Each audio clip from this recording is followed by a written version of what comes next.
Buenos días. Hoy vamos a ver cómo aumentar el compromiso del paciente con las tareas. En este caso va a ser desde mi perspectiva como psicóloga, pero creo que es aplicable pues igualmente a otros profesionales.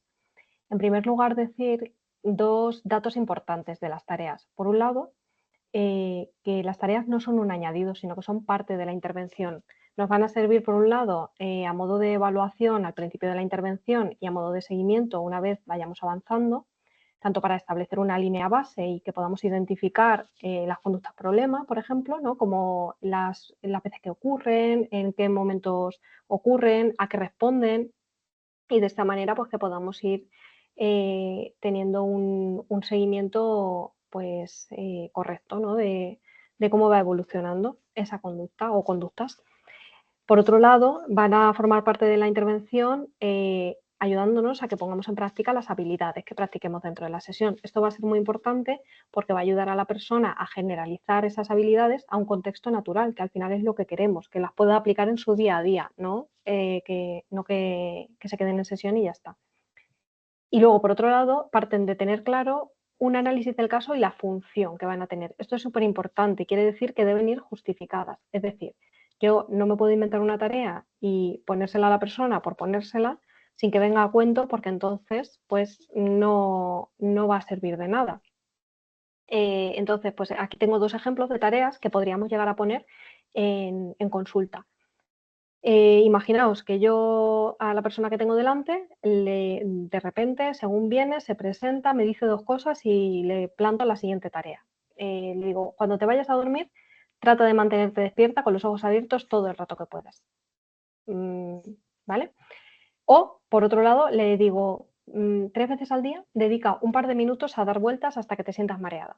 Pues probablemente la persona pues se quede así y diga, vale, lo pillo. No lo pillo en absoluto.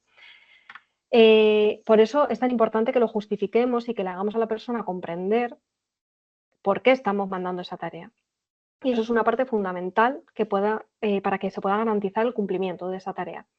Entonces, fijaos qué diferente de decir lo que he dicho yo en estos ejemplos a tener claro el caso. Estamos tratando con un caso de una persona con insomnio que tiene una gran ansiedad anticipatoria cada vez que va a dormir y entonces como empieza a anticipar que no se va a dormir, no va a descansar, va a ir todo mal, pues eso le hace estar tan nerviosa que ese propio nerviosismo es el que hace que no pueda dormir. Entonces, imaginaos que en este contexto yo le justifico: he visto que cada vez que vas a dormir entras en un círculo vicioso de ansiedad anticipatoria.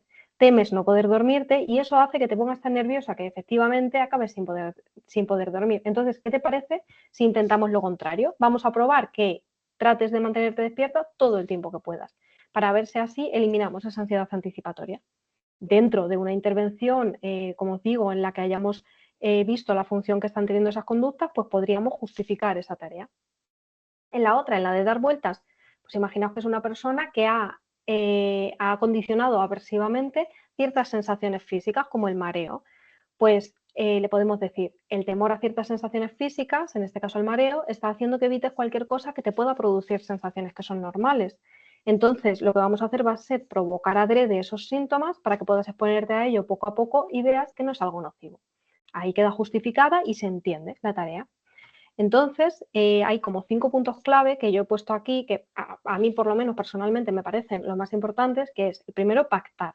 Las tareas no se imponen, se pactan con la persona y eso va a ser el primer paso que nos va a ayudar a garantizar su cumplimiento. Aquí entra en cuenta pues, que atendamos a las circunstancias de la persona y su tiempo libre y todo lo que rodea a la persona para que podamos ajustar esa tarea lo máximo posible. En segundo lugar, como ya he dicho, justificar. Basarnos en la evidencia, en los principios de aprendizaje para que esa tarea, sea de un manual o nos la hayamos inventado, atienda a esos principios de aprendizaje. En tercer lugar, facilitar, es decir, buscar el formato que es más cómodo. Si yo me empeño en que me rellenen una hoja de papel, pues a lo mejor la hoja se le pierde, se le mancha o sale a la calle, está lloviendo y se le moja. ¿Por qué no le doy un formulario para que lo pueda rellenar desde el móvil? Un formulario en Forms. ¿O por qué no le permito que haga un registro en audio si le es mucho más cómodo de esa manera? O si tiene a lo mejor una discapacidad visual y no le resulta cómodo escribirlo. jolín, pues vamos a ponérselo fácil, ¿no?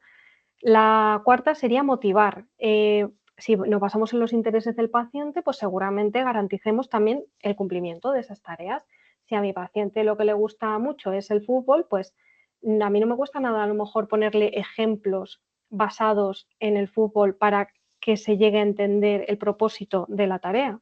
O, pues, depende de cada interés. Y por último, muy importante reforzar. De nada sirve todo lo anterior si el paciente llega con la tarea y seguimos adelante como si nada. No, pues ya que la ha traído, ya que la ha hecho, le vamos a dedicar tiempo a repasarla, a resolver dudas, a comentarla y sobre todo a reforzar el que la haya hecho, a agradecerle su esfuerzo y a hacerle ver lo importante que es esa tarea para la intervención. Así que, ¿cómo os hace sentir eso? Muchas gracias.